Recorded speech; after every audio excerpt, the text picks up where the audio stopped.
पड़ोसी हैं जिनको बात गले नहीं उतरती।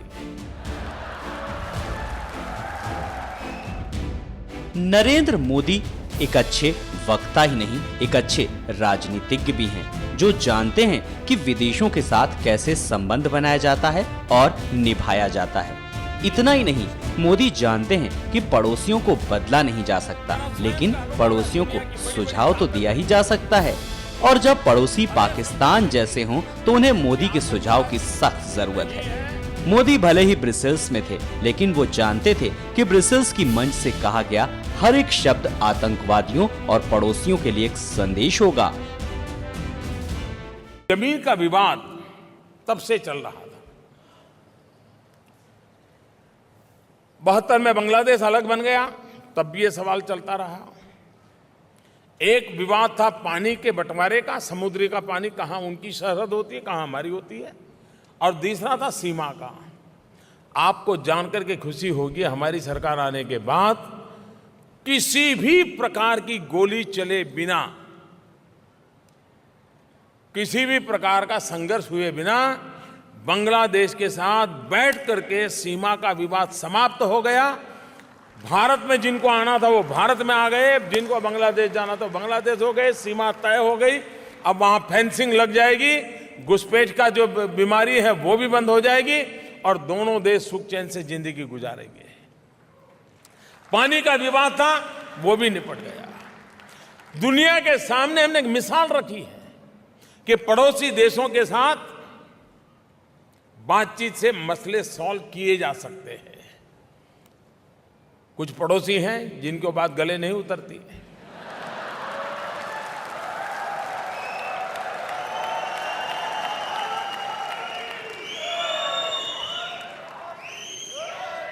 अब पड़ोसी कैसे बदलेंगे? लेकिन उनको भी समझ आएगा, कभी न कभी समझ आएगा।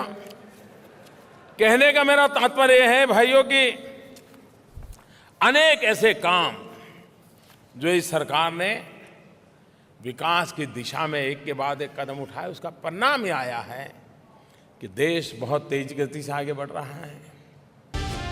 इससे पहले नरेंद्र मोदी आतंकवाद पर भी जमकर बोले और आतंकवाद के बहाने भी पड़ोसियों को नसीहत दी। ब्रसेल्स में एक भयंकर आतंकवादी घटना घटी।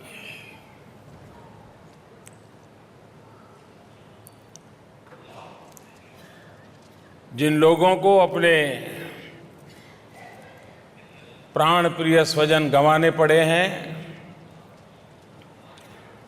उन परिवारों के प्रति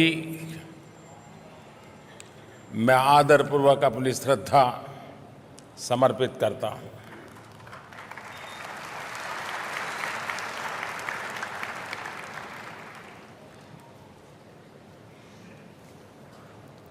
यहां के जीवन में इस प्रकार की घटनाएं अपने आप में एक लंबे अरसे के बाद इतना बड़ा कांड इस धरती को सहना पड़ा है। आतंकवाद कितना भयंकर है, कितना निर्दयी है, ये अब दुनिया भली भांति जान गई है। गत वर्ष दुनिया के 90 देश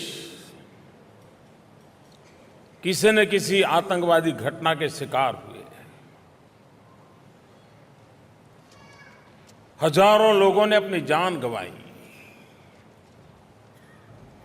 और दूसरी तरफ है क्योंकि उनके संतान आतंकवाद के रास्ते पर चल पड़े हैं। आतंकवाद किसी देश के सामने चुनौती नहीं है। आतंकवाद किसी भूभाग पर चुनौती नहीं है। आतंकवाद मानवता को चुनौती दे रहा है और इसलिए समय की मांग है कि जो भी मानवता में विश्वास करते हैं,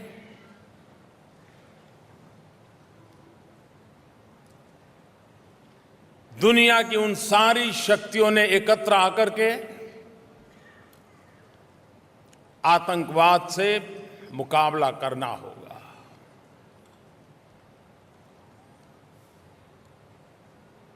आतंकवाद जितना भयंकर है, उससे ज्यादा चिंता इस बात की हो रही है कि इतने बड़े संकट के बावजूद भी हजारों लोगों, निर्दोष लोगों के मौत के बावजूद भी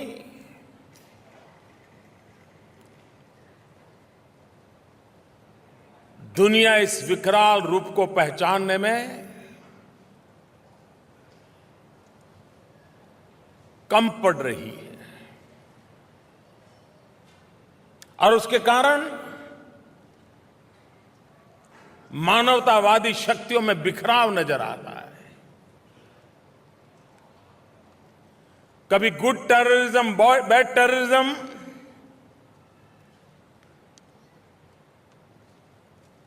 वो जाने अनजाने में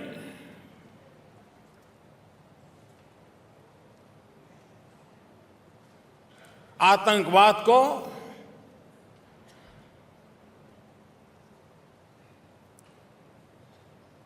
एक अलग प्रकार की ताकत पहुंचाता है।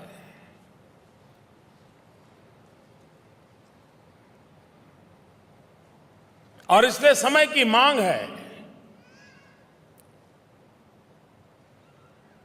कि दुनिया इस आतंकवाद की भयानकता को समझे। भारत 40 साल से आतंकवाद के कारण परेशान है। युद्ध में भारत ने जितने जवानों को नहीं गंवाया, उससे ज्यादा जवान आतंकवादियों की गोलियों से मरे हैं, शहीद हुए हैं।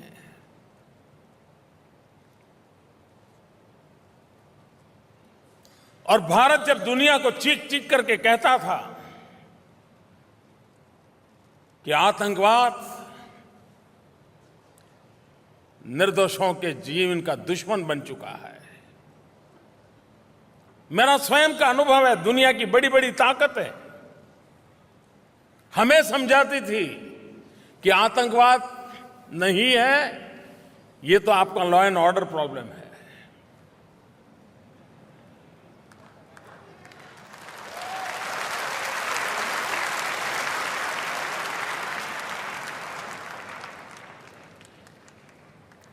लेकिन जब धरती पैरों के नीचे से हिलने लगी, तब दुनिया को पता चला कि आतंकवाद क्या होता है।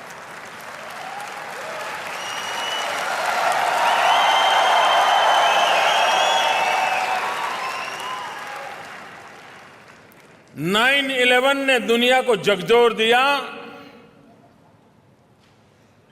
तब तक दुनिया ये मानने को तैयार नहीं थी कि भारत कितने बड़े संकट को झेल रहा है।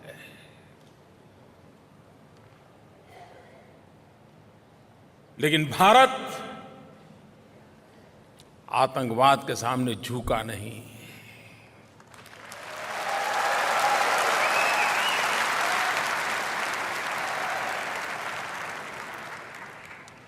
और झुकने का तो सवाल ही नहीं उठता है।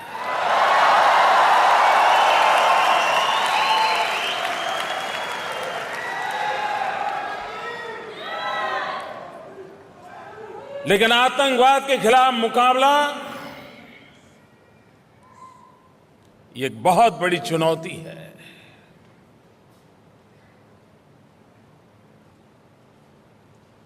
मैंने दुनिया के कई वरिष्ठ नेताओं से बात की,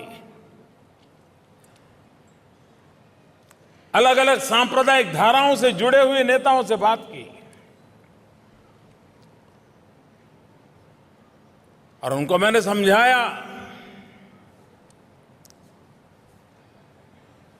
कि आतंकवाद को रिलीजन से डीलिंग कर देना चाहिए पहले। कोई धर्म आतंकवाद नहीं सिखाता है। पिछले दिनों भारत में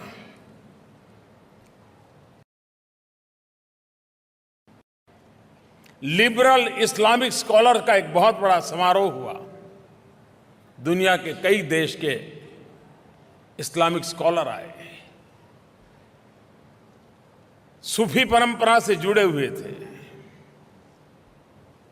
उन्होंने एक स्वर से कहा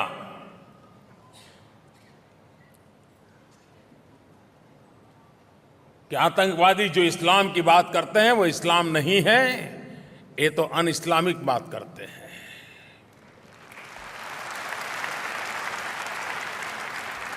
जितनी बड़ी मात्रा में इस प्रकार का स्वर उठेगा, उतनी तेजी से जो नौजवानों का रेडिकलाइजेशन हो रहा है उनको बचाया जा सकता है। सिर्फ बम, बंदूक और पिस्तौल से आतंकवाद को समाप्त नहीं कर सकते।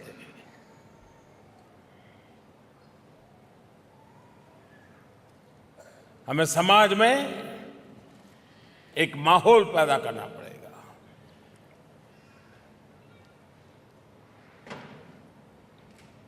ये देश का दुर्भाग्य देखिए, दुनिया का दुर्भाग्य देखिए, मानवता का दुर्भाग्य देखिए। यूनाइटेड नेशन युद्ध क्या होता है, युद्ध में किसने क्या करना चाहिए, युद्ध से क्या संकट होते हैं, युद्ध को रोकने के क्या तरीके होते हैं, यूएन के पास जाइए, सब चीज लिखी पड़ी मिलेगी। लेकिन आतंकवाद के लिए पूछो तो अभी यूएन को भी पता नहीं है कि क्या आतंकवाद होता है और कैसे वहां पहुंचा जाए और कैसे निकला जाए।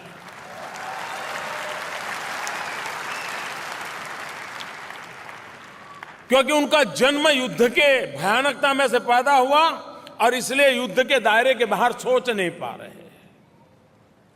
ये नए युग की नई चुनौती है, मानवता को चुनौती है। उसको आंकने में भी विश्व का इतना बड़ा संगठन अपना दायित्व निभा नहीं पा रहा है। भारत ने सालों से यूनाइटेड नेशन से आग्रह किया है कि आप एक रिजोल्यूशन पारित कीजिए जिसमें डिफाइन कीजिए कौन आतंकवादी है, कौन आतंकवादी देश है, कौन आतंकवादियों को मदद करते हैं, कौन आतंकवादियों का समर्थन करते हैं, कौन सी बातें हैं जो आतंकवाद को बढ़ावा देती है। एक बार ब्लैक एंड व्हाइट में आ जाएगा तो लोग उससे जुड़ने से डरना शुरू कर जाएंगे, हटने का प्रयास करेंगे।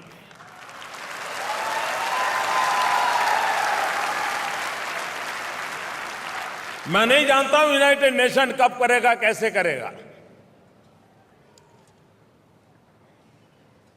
लेकिन जिस प्रकार के हालत बन रहे हैं, अगर इन समस्याओं का समाधान कोई नहीं करेगा तो वो संस्था भी इरेलेवेंट होते हुए देर नहीं लगेगी।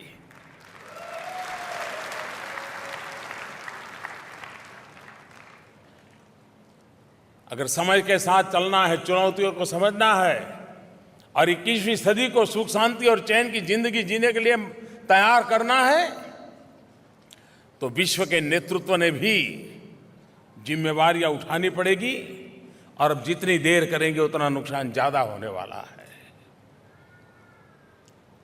आज मैं दिन भर